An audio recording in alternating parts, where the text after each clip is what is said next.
March Madness has certainly been living up to its name. It was a wild week of college basketball with one bracket busting upset after another.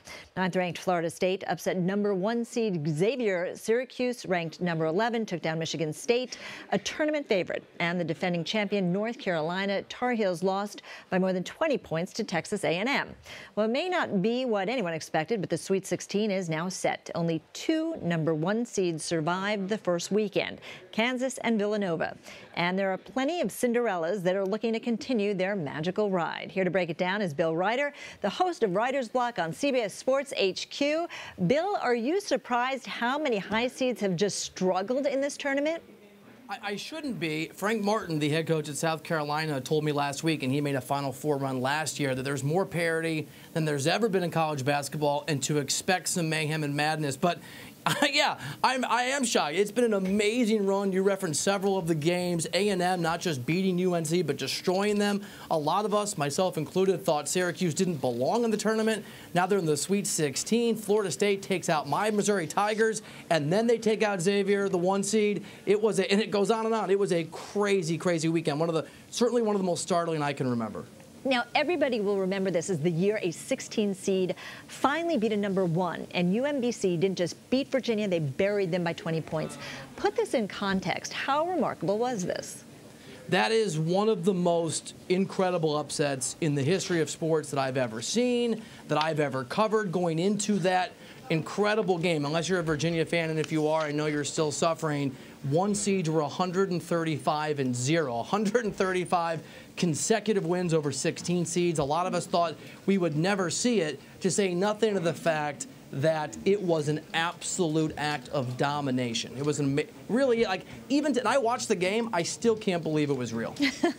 Well, there are a lot of lower seeds that are still alive. Teams ranked 11, 9, and 7. What are the chances that any of them actually make it to the Final Four? I think there's a pretty good chance. You know, Loyola Chicago, everyone said this coming in, as a really good basketball team. Coaches that went up against this team or watched the tape said watch out for them. They play Nevada, so one of those teams obviously are going to advance. They'll play a Kentucky team that's playing well but hasn't really been challenged.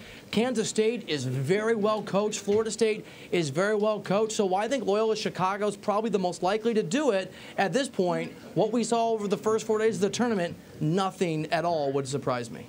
Well, with so many top seeds going down, is there a clear favorite to win all of this? I think there is. So as much as there's 2 1 seeds that are out, which is almost unprecedented, as much as there's these seeds that we didn't expect to see at this stage of the tournament, there's still some really good basketball teams. For me, it's Duke. They're the best team on paper. I know they're a 2 seed. They don't have a point guard. It hasn't mattered. They're playing the level of play we expected throughout the course of the regular season. Even though they struggled, Duke, at least to me, looks like the team to beat. All right, so, and you apparently are doing very well based on the picks that you and I discussed. But not too bad. Yeah, not too bad. I need to follow you next time. But another question related now to the NBA. The head coach of the Cleveland Cavaliers, Tyronn Lue, is now stepping away for health reasons. What have you learned about this?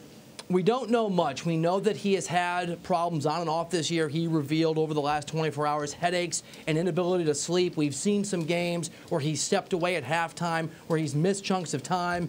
It is unknown how long he's going to be out. It's fairly unprecedented. So right now, for that Cavaliers organization, they're worried about him. They're sending their well wishes. And like the rest of us, there seems a lot of uncertainty about exactly what is wrong with Ty Lue. He has had multiple medical checkups, he says. They haven't been able to come to a conclusion. So it's very uncertain and very scary for the head coach of the Cavaliers. All right, Bill Reiter, we know you will keep us posted. Thank you.